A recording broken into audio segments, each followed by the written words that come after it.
Good afternoon. It's Wednesday, the 24th of May, 2023, just after 1 o'clock. Welcome to UK Column News. I'm your host, Mike Robinson. Joining me by video link, we've got Debi Evans, as usual, for Wednesday, but we've got Vanessa Beeley joining us today from Damascus via video link as well.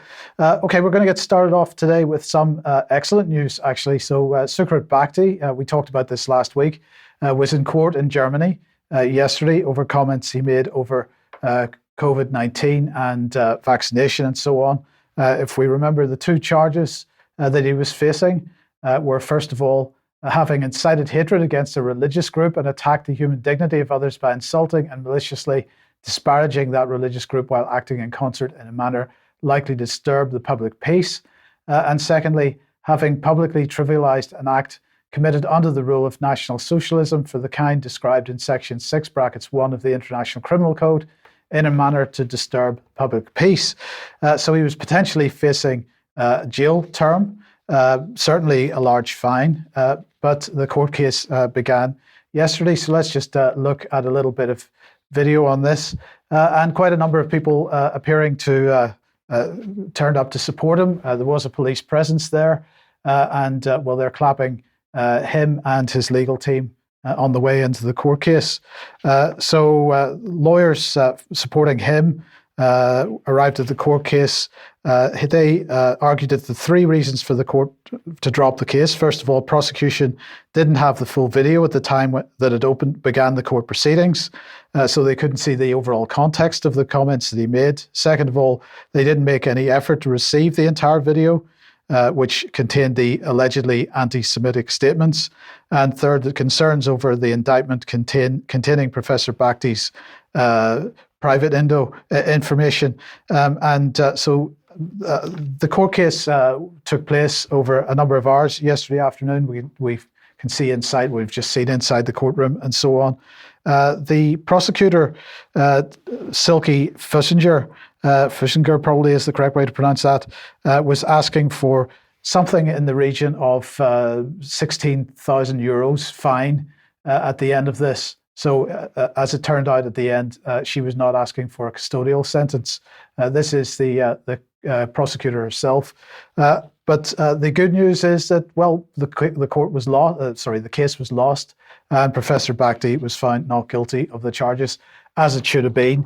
And Vanessa, I'd like to get your thoughts on this, if you could, please, because this issue of anti-Semitism keeps being brought up whenever anybody makes any kind of comment, and it's clearly on one hand a way just to prevent people making comments, but on the other hand, it's not doing that particular community any good either.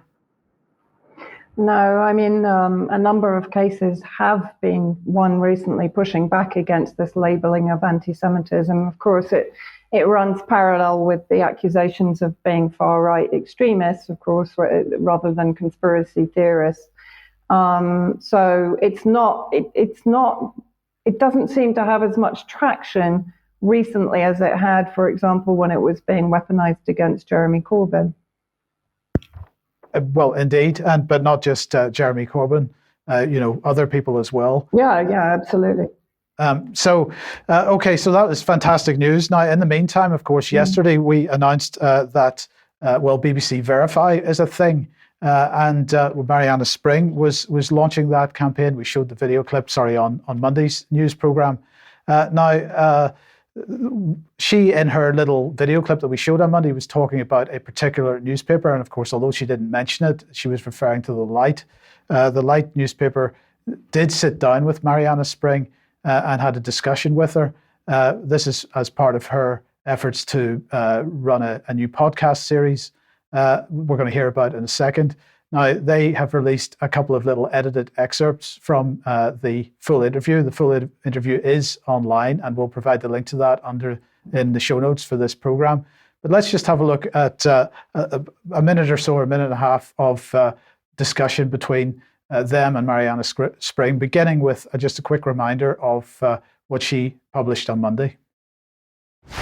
Welcome to BBC Verify. Like you said, we are a team of investigative journalists. The point of the team, as you said, is to verify video, to fact check, to counter disinformation. I'm looking at the alternative media that finds itself at the heart of this movement, and a conspiracy theory newspaper that's a part of that as well. That's for a podcast series that will be coming out in June. It's called Mariana in Conspiracy Land. How you doing, Mariana Spring? Thanks for coming down to interview with us today for the Light Paper. I am the BBC's disinformation and social media correspondent. Well, my name's Darren Nesbitt. I'm a musician from Manchester. 3 years ago, I started the Light Paper with no publishing experience or anything else. We're beating the online censorship, which obviously you guys helped put in place. I'm an investigative reporter, and I believe passionately in the importance of exposing harm and wrongdoing. I believe that it's really important that we hold power to account. Edward Dowd used to work for BlackRock, so he's definitely not doing it for the money. Athletes, young athletes, who've all died suddenly. This is another example of massive BBC censorship propaganda, covering it up, refusing to acknowledge that there's a connection. This procedure was introduced to massive populations, and this is now happening. We've got 20% excess deaths. What is causing those deaths, Mariana? When it comes to issues like excess deaths, and as people have spoken about, there are all kinds of things. The backlog created by lockdowns. And so we're saying lockdowns the cause? Well, no, I just think that that's one of the byproducts. You know, excess deaths are complicated. So excess deaths are complicated. Now, that interview was 3 hours long in total. And as I say, the full interview is available on a Rumble channel, which we will provide a link to in the show notes. But Mariana Spring there, or at least the issue being addressed in that little edited excerpt, was excess deaths. So let's just look at the current situation. Darren Nesbitt there talking about 20% excess mortality. So let's just bring the latest excess mortality statistics on screen here. And the point here is this has been going on now for over 2 years. This is not COVID related, or at least the government can't claim that it's COVID related excess mortality, but it's been a fairly consistent level of excess mortality for a very long time now. And bearing in mind that the 5-year average is now adjusted upwards compared to what it was pre the so-called pandemic, because they've now brought pandemic-related death statistics into the numbers, so the 5-year average is higher than it would have been 3-4 years ago. Then that makes the situation potentially even worse. So, Debi, I don't know what your thoughts are on this. Mariana Spring, they're very much attempting to sort of dismiss the issue of excess mortality, or the unwillingness of the BBC to discuss excess mortality. We're going to talk about that in relation to vaccines in a second. But, you know, the feedback that we got was that she is intending, her intentions are good in her own mind, but unless she's willing to engage properly in these issues, she's only ever going to be pushing one side of the narrative. Yeah, good afternoon. And I think that, again, what you said there is intentionality. And I'm not quite sure what her intentions are, because if her intentions were good, then she would want to speak to everybody. And she wouldn't be censoring who she seems to be censoring who she's speaking to. And she's also announced, I think, that Verify we're going to be setting up fake social media accounts. How does that work with disinformation, I wonder? Well, she's already been using fake social media accounts for quite some time. But sticking with the excess mortality issue, if we bring this on screen, this is from Sky News, talking about astonishing rise in Britons with an irregular heartbeat. These are the main warning signs. But my question then is, Debi, is Sky, the BBC certainly isn't engaging in this topic, but is Sky engaging in the topic or asking any questions around links to vaccination? No, it doesn't seem to be so at all. It seems to be that everybody wants to blame everything except the vaccines, and the vaccines are very much being kept swept under the carpet. So that story on excess irregular Britons with irregular heartbeat, we're talking about 1 in 45. And of course, if these go unnoticed, it can lead to clots, which in then turn lead to strokes. And then all of a sudden you end up with an excess mortality in strokes. But nobody has asked any of these patients, as far as I can see, or correlated whether anybody suffering with any of these symptoms has had the injection. So until we get that correlation, we're going to be none the wiser. Okay, now you've got a video clip from Australia here. Yeah, let's have a look at it and then just comment quickly on what you're hearing, because I'm hearing a lot of amounts that are ringing alarm bells in my head. But have a look at what's going on with vaccine injured in Australia.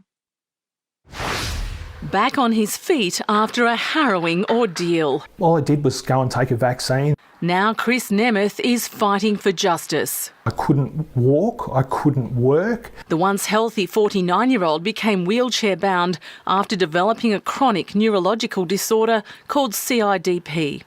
He says the symptoms began 2 weeks after having his first AstraZeneca vaccination in 2021.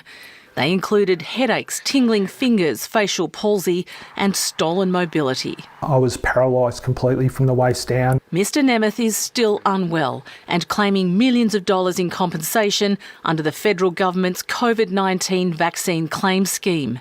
He's one of more than 3,000 unlucky Australians maintaining COVID vaccines made them ill. We've just had a settlement of $2.2 million for a very deserving applicant. Tanya Nielsen is helping 100 injured Australians claim for rare but recognised vaccine side effects, like heart issues from the Pfizer vaccine and Guillain-Barré syndrome from AstraZeneca. Over 12 months in which to get an outcome, and these are applicants who might not be able to work, so they don't have an income. So far, the claim scheme has paid 147 people $7.7 million, with more than 2,000 applications in progress.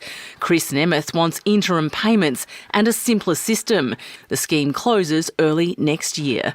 Jackie Quist, 7 News. So there you have what's been going on in Australia, but clearly they have a different vaccine damage payment scheme to us, because one applicant received over 2 million, and quite clearly the £120,000 vaccine damage payment in the UK is simply nowhere near good enough. And I just wanted to highlight an interview that we did recently with Peter Todd, who's a consultant solicitor, and Alex Kelly. And between them and the UK CV family, they've set up the most incredible COVID vaccine insured and bereaved legal fund. And this is kind of like almost a private legal aid where people with vaccine injuries who can't afford the advice of a solicitor are going to the fund, and Alex is able to help them get advice from Peter Todd. Now, this page is incredible, and you can see there that for just as little as £1 a month, people become a patron. And there's also testimonials on that page too. And Alex has said so many thank yous to the UK column viewers and audience that are watching who have contributed to that, because it really is making a huge difference. And under my reckoning, I think only 63 or 64 people in the UK have received the £120,000 vaccine damage payment. So the other thing that was mentioned in that little video clip between the light and Mariana Spring then was this book, if we can bring it on screen, Cause Unknown. This is the epidemic of sudden deaths, and that's been written by Ed Dowd. So if anybody wants to pick up a copy of that as well. Now we have a second clip from Mariana Spring here. Let's just listen to this.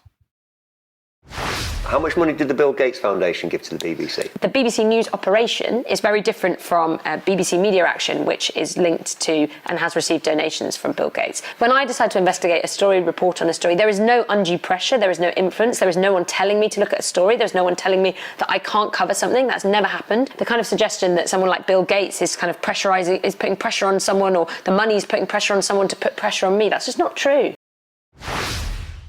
Vanessa, I'm very certain that's absolutely correct. I'm sure she doesn't feel any pressure.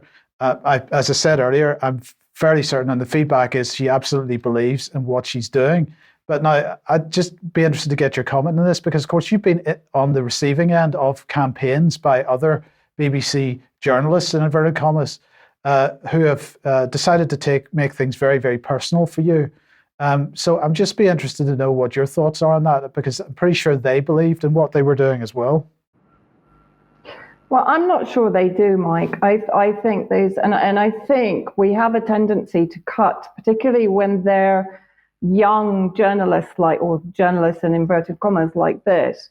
we tend to cut them more slack, and we tend to attribute to them qualities that I don't believe they have. I mean, in that first clip, what does she say? We hold power to account. I can't remember the last time the BBC held power to account. Go back to the Iraq War. She should watch John Pilger's The War You Don't See. I mean, has she done any research into the history of BBC manufacturing consent for war, its obfuscation of facts? The thing is that these BBC journalists are trained to present themselves in a way that is anodyne, acceptable, full of this kind of enthusiasm, and people fall for it. They fall for Jeremy Bowen being the elder statesman, the kindly gentleman of journalism. That guy has done more damage alongside Lise Doucet to Syria than almost any other media organization employee. So I'm sorry, for me, I don't cut them the slack, because quite honestly, if they interviewed Chloe Hadjimatheou, if they interviewed Olivia Solon, you would have a very similar interview. At the end of the day, what Mariana Spring is doing is not only dishonest in the way that she's producing these fake Facebook social media accounts, including a teenager to infiltrate teenage social media activity when there was a stabbing in 2020. But she is not holding power to account. She's deliberately trying to attack the smaller media, the independent media that are holding power to account. So I'm sorry, I don't have the same sympathy for her or any other young journalist that steps onto the BBC career ladder. Sorry. Well, I wasn't okay. I wasn't implying sympathy there. I'll just clarify that. But anyway, okay. Sorry. Of polite. I mean, they were suggesting, she has some kind of genuine intention in what she's doing. I just in her own mind, though. I just want to put that caveat on it. In her own mind. But okay, now I take everything. I take on board everything you've said. I'm not disagreeing with you in any way. But anyway, let's just move on to this, Debbie, because of course you've been trying for a little while to get Mariana Spring to engage with you and with us in some way, but she doesn't seem to want to do that. Look, I am asking her to verify me, to verify us, to verify the misinformation that we're getting. I'm tweeting her. I think I'm being very polite. I think I'm being pretty hospitable. I've been upfront. I've told her who I am, that I work for alternative media outlets. I've put UK column handle on the tweets. I've offered her a cup of tea. I've said I'll Zoom her. I'd love to share the disinformation specifically and maybe introduce her to people like Charlotte from UK CV Family and Alex and others that we've interviewed, like Eleanor, who lost, to introduce her to. So as yet, I haven't received a reply. Perhaps she doesn't want to verify me. Perhaps she doesn't need to verify me. But I tend to sort of sway with what Vanessa said, in that if I was in her position, I would be absolutely jumping at an opportunity that we are offering her, but she just doesn't seem willing to engage. Yeah, okay, thank you very much. Okay, let's change subject then. And Vanessa, let's move over to Africa. Now, a few weeks ago, you said very clearly that you believed that we were going to see much more strife starting to arise in Africa. That seems to be happening. Yeah, and actually, this report was published by The Observer, as you pointed out to me, as The Guardian. Russian mercenaries behind slaughter of 500 in Mali village, UN report finds. Report implicates, guess who, the Wagner group of fighters in the Mura atrocity, including the torture and rape of civilians. And this was published on Saturday, the 20th of May. So I started to do a bit of digging. So first of all, reading through the report, very familiar to many of the reports that I have been reading on Syria, for example, since 2014, 2015. Immediately refuted by the Malian government spokesperson, who described the report as biased and based on a fictional account and said an investigation by Malian judicial authorities had found not a single civilian in Mura was killed during the military operation, only armed terrorists. And we'll come on to why the armed terrorists are there and where they come from in a minute. The operation, described by the authorities as an anti-terrorist military operation against an Islamist extremist group, Katiba Machina, which has imposed its rigorous and intolerant version of Sharia law on inhabitants, raised taxes, and made local men follow their dress codes, began on the 27th of March 2022, a busy market day in Mura. Now, bear in mind, the 27th of March, of course, almost coincides with the start of the Russian special military operation in Ukraine.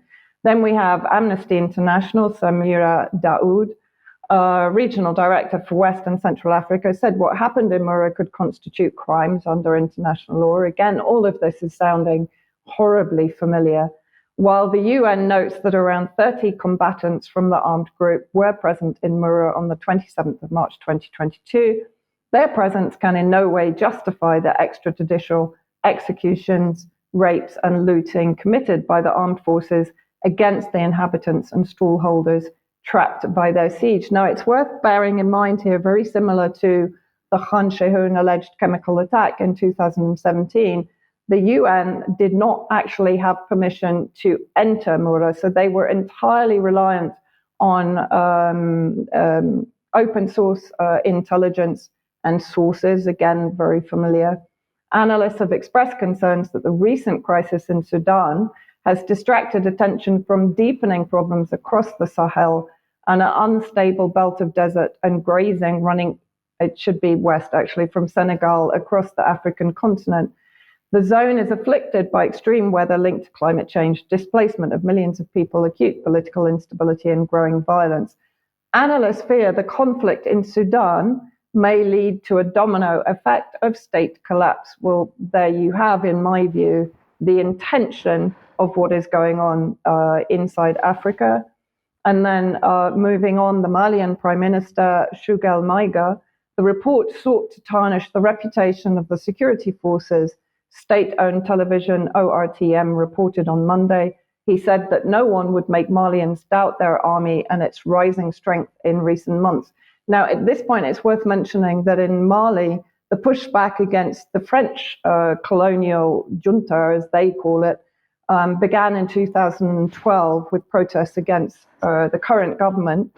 That then led to the surge in terrorist activity in Mali, no coincidence there. And then in 2020, there were further protests against the French-aligned regime, which led to the army being in power that supported the people's protests. And there is now a very young government in control in Mali.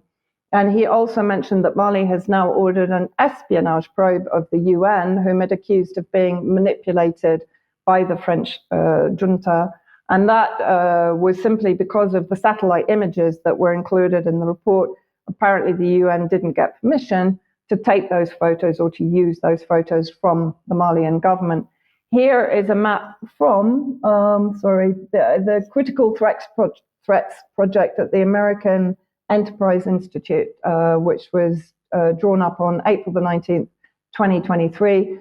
And this shows basically the activity from Islamic State Greater Sahara, particularly on the borders surrounding Mali, in Burkina Faso and Niger, and in central Mali. So you can see where the terrorist activity is increasing since, as I said, 2012, and then moving on.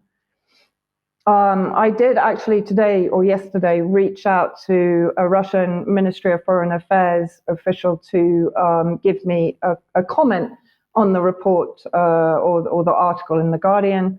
And basically he responded with the following points. Look at the timing. It comes right after the liberation of Bakhmut, or Artemovsk, as it is now, of course, which has been liberated by Wagner after 240 days of heavy fighting. A lack of evidence, which I already mentioned. The UN investigators were not given access to Mura, but can still draw conclusions based on open source. UN aligns with France, not with the Mali government. France has their own private military contractors on the ground who consistently claim that Russia is responsible for crimes committed by terrorist groups that are effectively proxies of France in the region. UN MINUSCA, UN Multidimensional Integrated Stabilization, and I've put that in a different color for obvious reasons, mission in Central Africa and in Mali, the government was responsible for negotiating ceasefires when the Syrian Arab Army were advancing successfully, particularly in Aleppo. Majority of the Wagner division were moved from Africa to Ukraine at the beginning of the special military operation. So they are not or have not been as active in Africa currently. The UN is reliant on satellite images and sources, sounds very much like two, or of course, Syria, Douma, Khan Sheikhoun, and Eastern Ghouta chemical attacks or alleged chemical attacks. Here we have US General Milley giving his opinion on what Russia is doing, particularly in Mali. In addition to Bakhmut and Ukraine, Wagner Group is in many other places, most notably in West Africa, where they essentially have taken over a country.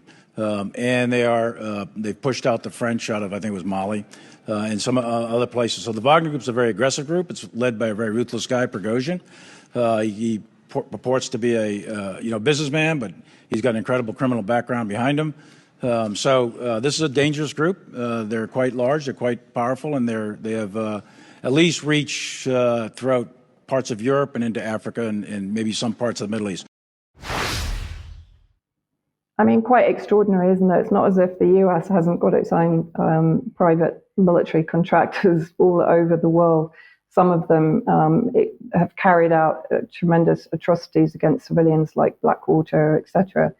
But here you have an example of, it was posted as an example of Mali support for Russia. There is a placard which actually relates to Congo.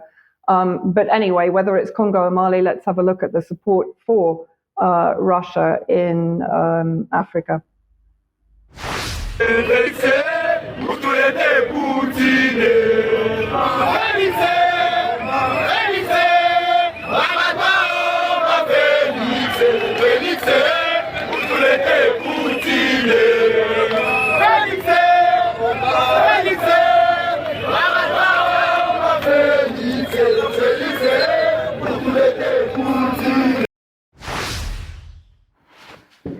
I mean, what's also extraordinary is that they mentioned that the Wagner Group is responsible for pushing the French out of Mali. Of course, the French have now relocated to the NATO base in Mauritania, which is to the north of Mali, and is preparing, according to many analysts, for the next front, which will be in Africa, as we've described on a number of occasions.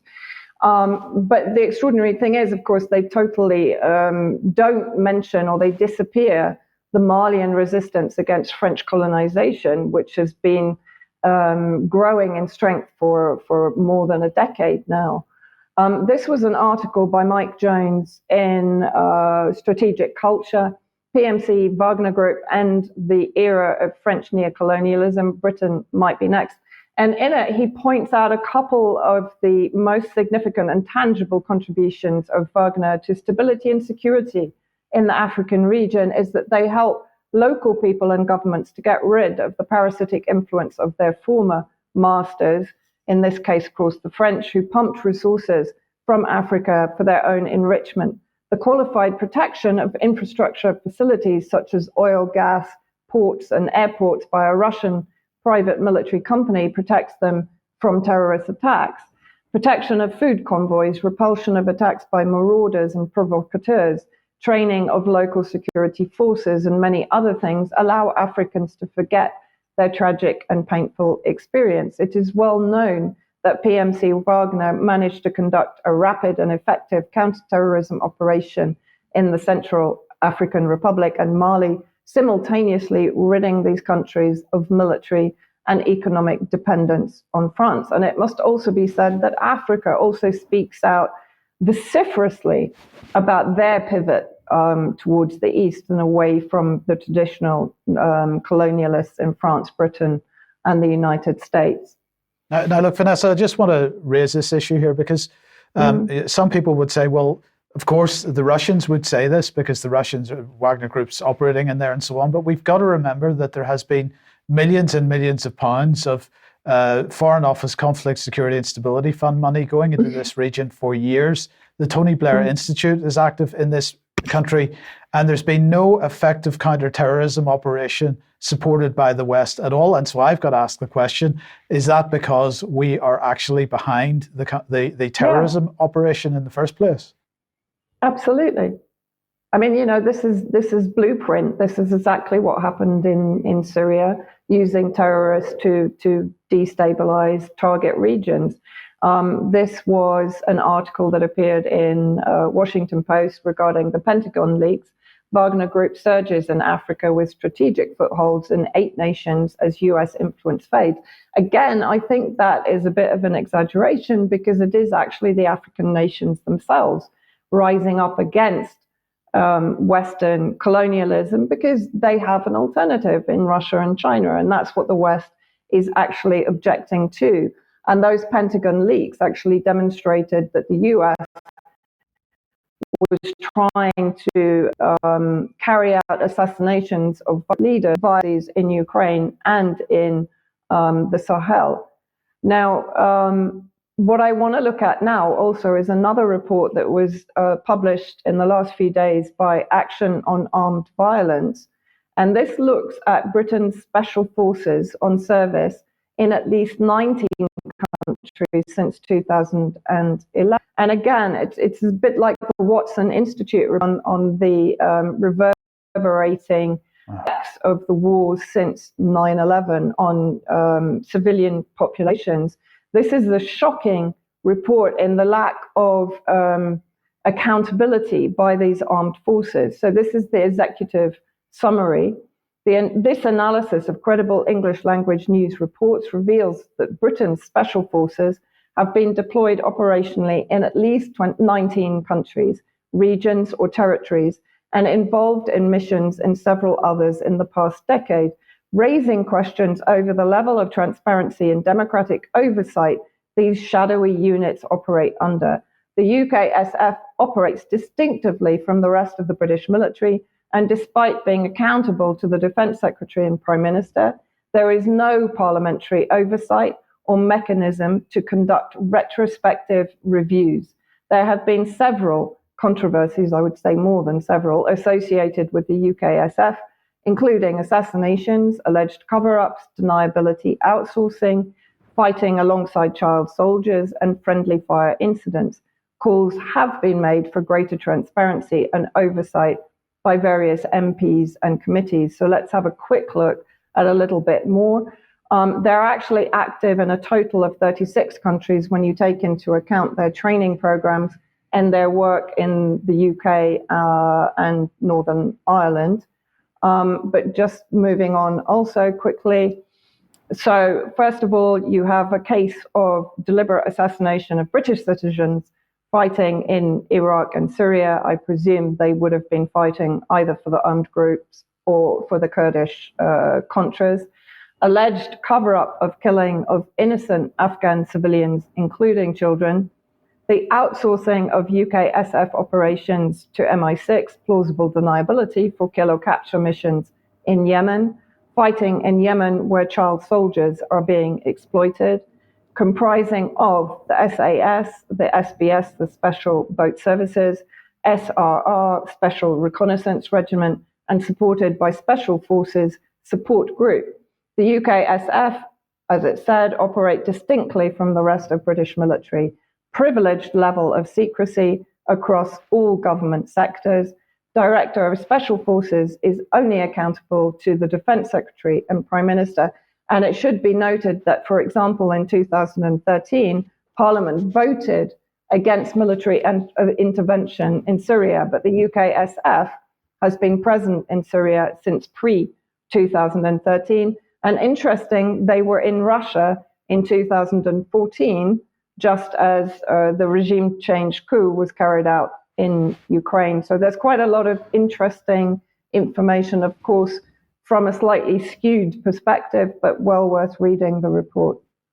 Okay, thank you for that, Vanessa. Okay, let's move back to the UK then. And well, the latest inflation figures were out today. This is what the Office for National Statistics was tweeting, that the rate of inflation fell notably as the large energy price rises seen last year were not repeated this April, but was offset partially by the increases in the cost of second-hand cars and cigarettes. So this is the graph showing that CPI has fallen to 8.1%. Well, that's starting to look very similar to what the Bank of England was predicting, but we'll come on to that in a second. The main driver that's still keeping it very, very high, of course, is food. And so if we look at the light blue line on this, we can see that that's still up around the 19% rate, which is just a staggering amount. But something that most of the mainstream media isn't talking about, but which people should be aware of course, is this concept of core inflation that the Office for National Statistics talks about. This is when you take food, energy, and alcohol, tobacco out of the CPI numbers. So, well, what's that showing is that, in fact, the underlying pressure on prices is still upwards. So it was 6.2% in March, it's 6.8% in April.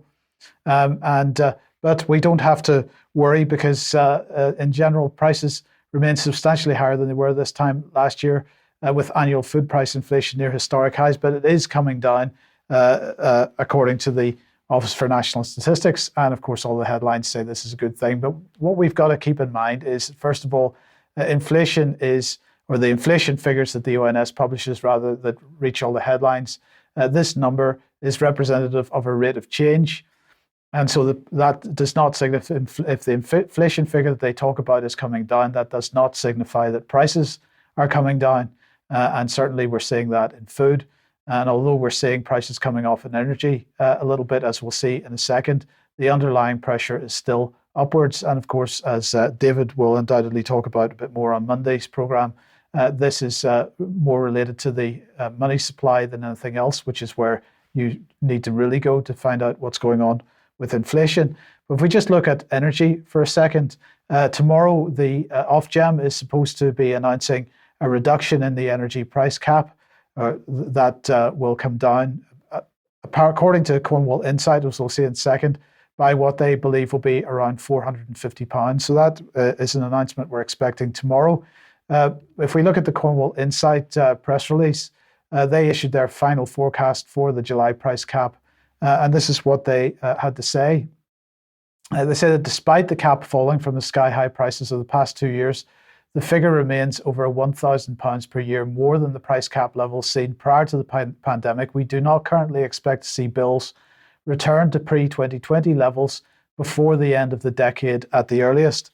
So that is an indication that your pound is not going as far as it should be. And that pain is not going away anytime soon. The other point that they were making is, of course, the fact that the price cap comes down. So that puts a cap on the amount of money that energy companies can charge per unit of electricity. That doesn't mean that people will experience a much better situation, because, of course, in the meantime, the government is finally removed all its support. So in fact, some people may find their energy prices going up in the next quarter rather than coming down. So we'll keep an eye on that, but the pain not going away anytime soon. Okay, if you like what the UK Column does, you'd like to support us, please head over to community.ukcolumn.org. There are options to help us out there. You could pick something up at the UK Column shop, but please do share material you find on the various platforms, including, or especially, ukcolumn.org and ukcolumnextracts.co.uk. Now, Debbie, your blog is almost ready for publication. We expect it to go up later on today. What have you got this week? Well, this week, you'll be glad to know that I'm doing a bit of an MHRA special. I've also tried to look at, I've only really covered a little bit of the dental system, or at least the collapsed dental system in this country. But the MHRA is, please do go and have a look, because if you want to see what the message was that popped up on my screen on the board meeting, then it will be in my blog, as will other notes of mine from the MHRA board. So it's an exclusive special this week. Okay, and you ran a survey on Twitter about the MHRA. I did. I've only got a little Twitter following, and thank you so much to everybody that does follow me, but I keep a fairly low profile. But I thought I'd just do a little straw poll. Do you trust the MHRA to approve and deliver safe medicines to the UK population? Please share and retweet. And bless you all. Thank you for sharing and retweeting, because we got a total of 487 votes. There was a very simple yes, no, or not sure option. And quite clearly, you can see that 97% of those that answered the poll do not trust the MHRA to approve and deliver safe medicines to the UK population. What I just want to make clear there is that every time you go to the pharmacy, the chemist, or the doctor, every single thing that you are buying over the counter, whether it's complimentary, whether it's a prescription, is all MHRA approved. So that was quite a telling poll. Perhaps we'll do a bigger one on UK column at some time in the future. Okay, and we just want to remind everybody that the interview you did with Thomas Binder is on the website, and everybody should be watching that. Yeah, that's an extraordinary story. I mean, honestly, Dr. Binder he's been speaking up right from the get-go. He's extraordinarily brave, and his message is really simple: say no. So that's an extraordinary interview. And yesterday we had a really upbeat, it was a positive, happy video, no doom and gloom, healthy, no, I think it's called Healing Herbs for a Healthy Life. And this was another amazing interview with Jane Placker, who's a qualified medical herbalist. And she's telling us what we can do to just keep our immune systems tip-top condition just by adding absolute loveliness from our gardens onto our salads. Okay, thank you. And let's get on to some medical news now. And of course, the news came out yesterday, I think it was, that the junior doctors have announced their latest dates for the next strike. Yeah, they're on a 72-hour walkout from the 14th to the 17th of June. They say that the pay offer is not credible. And of course, I'm just waiting for the nurses to go out on strike as well, probably at the same time. We haven't heard as yet, but there is a possibility that they could go out together. And then moving on to, and actually, before I do move on, I would just like to send all our condolences to the family of Dr. Rashid Buttar, who died suddenly on May the 18th. And incredibly sad, and our condolences to everyone, including, of course, his 3 children, Sarah, Abby and Rahan. I'm sure there'll be more on this story in the future. So, yes, going on to another very, very sad story about babies dying because apparently NHS failings, poverty and inequality that charities are warning. Now, this is a story that The Guardian are covering. And in case anybody thinks, why have we got 2 adult hands there when we're talking about babies? That's meant to be the hand of mum and the hand of dad after a bereavement.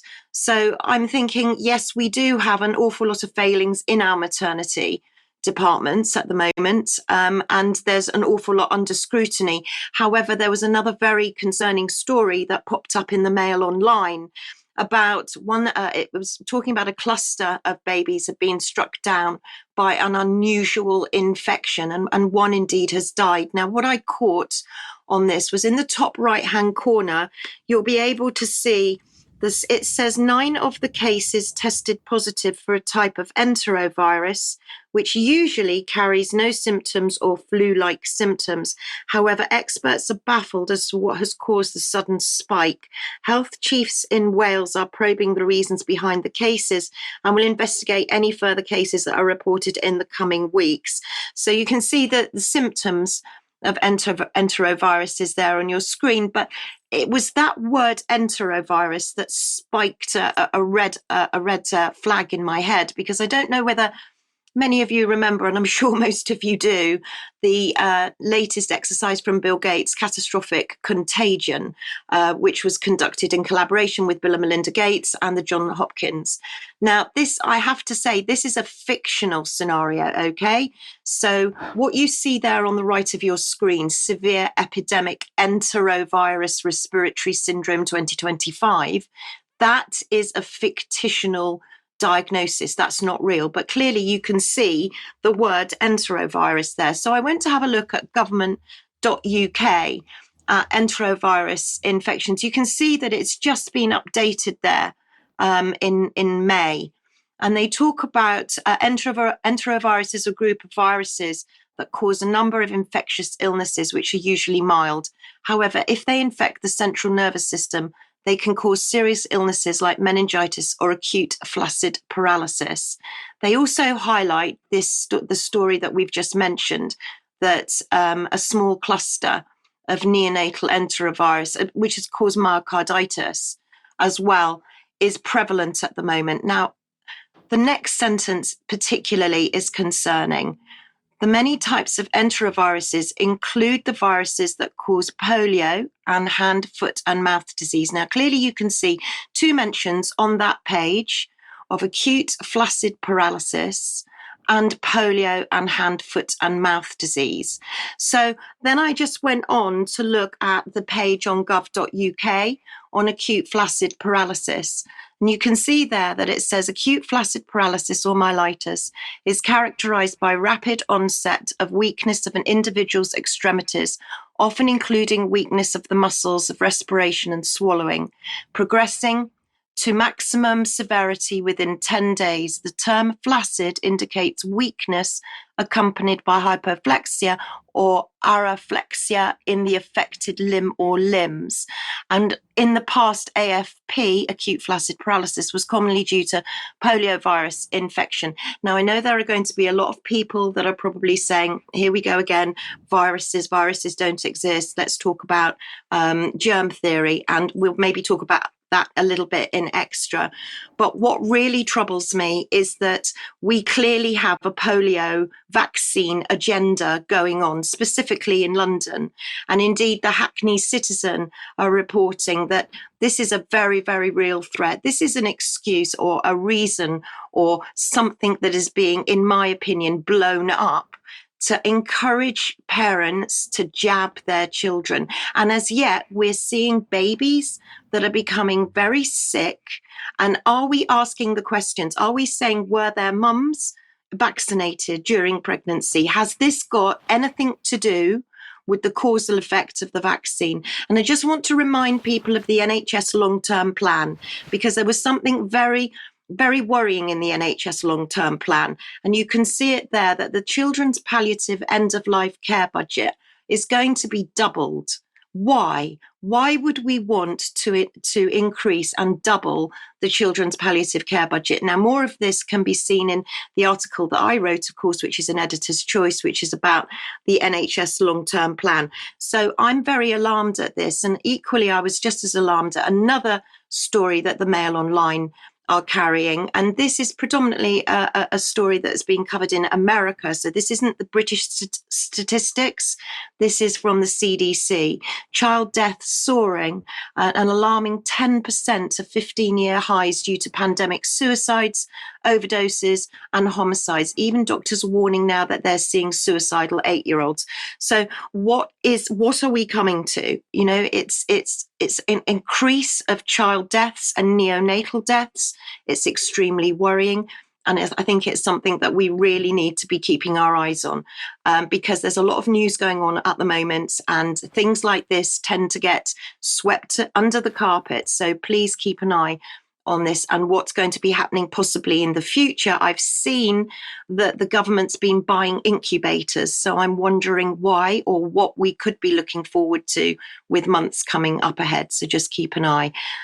Similarly, on adult deaths, I was very alarmed to see a story that Sky News were covering about patient that was on the roof, suicidal, was actually looking for euthanasia. And that's the word I want you to keep in mind here, euthanasia, while staff were asleep and not looking. These were mental health patients that were classified as intensive care. So this has been going on inside Gloucester's mental health intensive care unit, where a young man that I think they're going to called John, was indicating that he wanted euthanasia. And I noticed that in Scotland, and perhaps David Scott might cover this a bit more in weeks to come, but experts have backed the Scottish proposals for assisted dying. This was Liberal Democrats MSP Liam McCarthy's members' bill, which would allow competent terminally ill adults to request assistance to end their lives. But then it goes on to say that the proposals would give vulnerable people control over their decision making. Now, I've been keeping an eye on the assisted death bill in the UK, and it is still passing. So we're now on the second reading. This bill, the sponsor is Baroness Meacher. It's the assisted dying bill. And I also keep an eye on the UK select committees. And I really would say to people to keep an eye on Parliament Live. I always look at the select committees, because whilst we've got news of the Home Secretary's speeding offences and Philip Schofield leaving Good Morning TV, we've got these select committees that are going on in the background that nobody's talking about. This one in particular took place on Tuesday, the 16th of May, where they took evidence from Australia, from New Zealand and America about how assisted dying was working in their countries. I found it a very, very disturbing select committee. I think we've just got a very short clip we can show. Specifically, people are concerned that there is no oversight once the drugs are dispensed, and this is true.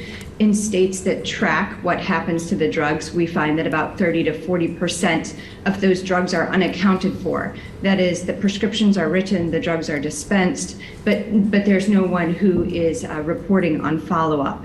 That's particularly true in Vermont, where they have disclosed this in their annual reporting. Which means that there are lethal drugs out there, and we aren't sure who takes them or if anyone takes them. In contrast to some of the colleagues from New Zealand, there is no lock and key method for keeping these drugs. The drugs, once dispensed, can go anywhere, and there's no one accounting for them. Abuse is reported. We also don't have terrific oversight. In contrast to Dr. Banerjee, I would suggest that there are not copious checks and balances, because there is zero oversight once the drugs are dispensed. And that was Dr. Lydia Dugdale. She's the director of the Centre of Medical Ethics at Columbia University. So there's going to be a lot more to come on the assisted dying story. But I think we need to look at the ethics very, very closely. And I think it's something that I'm hoping the government will go to public consultation to, but they may just go straight to legislation. So keep an eye on that parliamentary bill in the Lords. Okay, thank you, Debbie. Okay, let's come back to the issue of Prospero and Ariel, the statue outside BBC Broadcasting House, which was attacked over the weekend. And of course, the BBC's position, if you saw Monday's programme, the BBC's position on this was where they were questioning whether the art should be separated from the individual, because of course this attack is because of the problems around the fact that it was Eric Gill who created it in the first place, who was a paedophile and an incestuous personality and so on. I just wanted to ask again and sort of reinforce this point, because Plymouth Live had this article up yesterday following the announcement of the death of Rolf Harris. And they were making the point, well, that the Theatre Royal in Plymouth had a self-portrait painted by Rolf Harris on their premises, but that after his conviction for sexual offences against children, that they had that self-portrait painted over.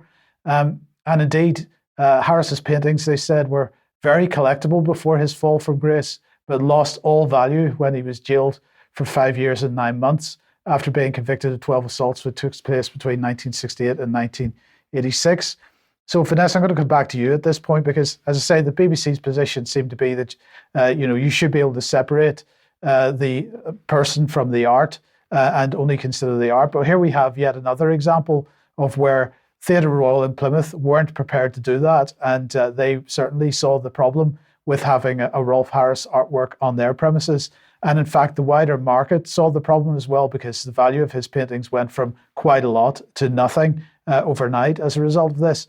Again, the BBC can't really take this position with any level of credibility. Well, no, particularly if you consider that the BBC is state media, so it effectively is the mouthpiece of the government. So this means that the BBC is condoning, as it has done throughout its history, of course, it has covered up for known paedophiles and paedophile rings. So the question has to be asked, how is the BBC allowed to take such a stand as it has done? And who is behind that stand? Who is allowing the BBC to take that stand and not questioning it? I mean, where is Ofcom in this?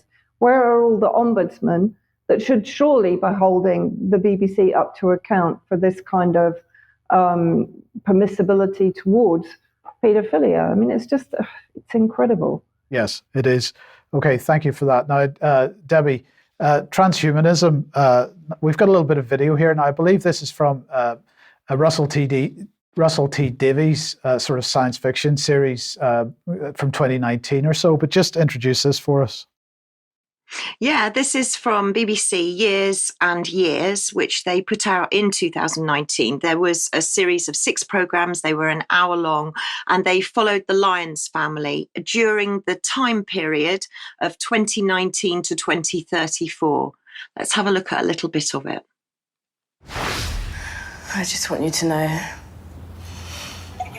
I love you, Mummy and Daddy. I know you do, sweetheart. And I'm going to ask you to take the filter off. Will you do that for me?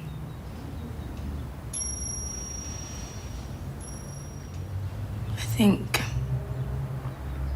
I've been uncomfortable for a very long time. We know. I've been thinking ever since I was born that I don't belong in this body. I think I'm trans.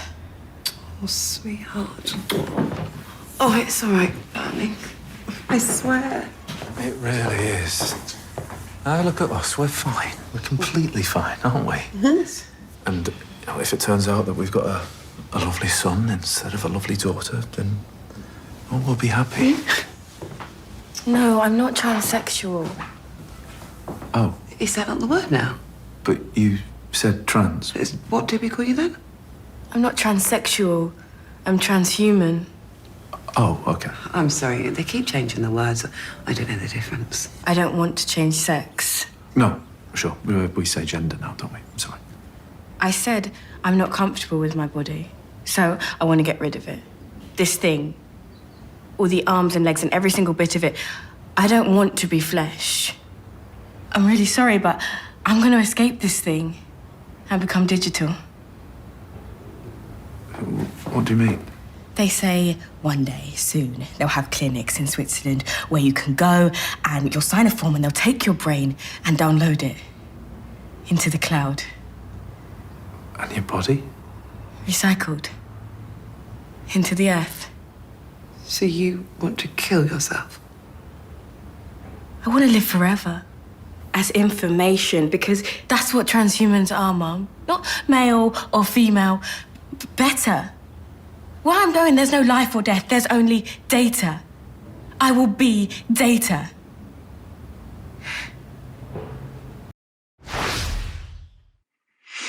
And it's just worth adding that Years and Years covers, and thanks to Stephanie that I researched this because Stephanie had seen every single programme, but it covered transhumanism, synthetic alcohol, tick box, because there is something called Alcarel that's it's going to be rolling out onto the market soon. Spina bifida cured in the womb, tick, that's CRISPR-9 gene therapy. AMR, antimicrobial resistance, we've talked about that many times before. Lab-grown meat, tick, we know that that's on the cards. And a watery grave, and, I'm afraid there is such a thing as a water cremation. So it seems like all of those things the BBC knew something perhaps that we didn't, but it's not so far-fetched, because I don't know if anybody's heard of transableism, but this seems to go one on from the whole transgender issue. And transableism is that you would now be allowed to identify as disabled. So it means that people, if they want to live their lives in a wheelchair, and they want to have their legs amputated, or they want to have their spinal cords snipped, or they want to be made blind, then this has now changed from a psychiatric condition known as body integrity identity disorder. So this apparently is to harness the stunning cultural power of gender ideology. I, for one, am absolutely horrified, but transableism is actually a thing. So I don't know. I was pretty speechless. Vanessa, I'm just looking at your face. Do you have any thoughts? Did I just go to sleep and wake up in another level of Dante's Inferno? What is going on in the West?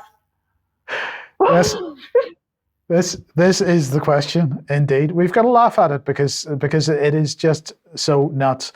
Right, look, Debi, very, very quickly on this. Let's introduce the Qatar Economic Forum to everybody. Well, yes, I didn't know that it existed. I'm not sure whether it's in competition with the World Economic Forum, if it's working in collusion with the World Economic Forum. It's powered by Bloomberg. It's going on at the moment. And I just quickly went into the website to see what they are, who they are, and what they do. I'm sure Vanessa will have plenty to say, perhaps in extra. There you can see some of the featured speeches, including the CEO of TikTok. And then I went to see, well, does anybody represent us? And clearly you can see that as we speak, Kemi Badenoch is at the QEF, presumably doing some trade deals. And I was surprised to see Stephen Mnuchin, who used to be, of course, the equivalent to our Chancellor under Trump in the USA. He's got a lot of film and television connections. So, yeah, I just wanted to bring the QEF to people's attention in case they hadn't heard of them. Okay, brilliant. We're just going to end today then with this story from the Surveillance Camera Commissioner's Office. Now, he published this on the 17th of May. The Commissioner discusses the new era for live facial recognition after the coronation. So let's see what he had to say. Amid all the traditional pomp and ceremony for which we're known around the world, the recent coronation of King Charles III provided a glimpse into the future of policing, not just in this country, but globally. And he's talking about the use of facial recognition, which was absolutely on the streets during that time. But he said that the government surveillance camera code is the only legal instrument to address the police use of live facial recognition directly. It's perhaps unsurprising then, he said, that the police, I and others, are wondering why the Data Protection and Digital Information Bill is in the process of scrapping this enabling code. So the only regulation of live facial recognition in the country is due to be scrapped under the Data Protection and Digital Information Bill. He goes on to say, if the coronation heralds the start of a new era for our evolving relationship with the monarchy, perhaps the deployment of AI-driven facial recognition at that event ought to mark the beginning of a fresh approach to our relationship with state surveillance that will increasingly rely on this powerful technology. So he is very much in favor of AI backing live facial recognition technology in the UK, but he is concerned that this new piece of legislation, or this piece of legislation that's going through Parliament at the moment, A, it removes his role, and B, it removes any regulation of this technology. I'm just letting people know that is going on. You might want to ask your MP about that piece of legislation and the implications of it for us in our day-to-day lives. But we'll leave it there for today. Say thank you very much to Debi and Vanessa for joining me today. We'll be back in a few minutes for some extra. We've got a couple of interesting things to talk about there. But otherwise, if you're not joining us for that, we'll see you on Friday at 1 p.m. as usual. Thanks for joining us. Bye-bye.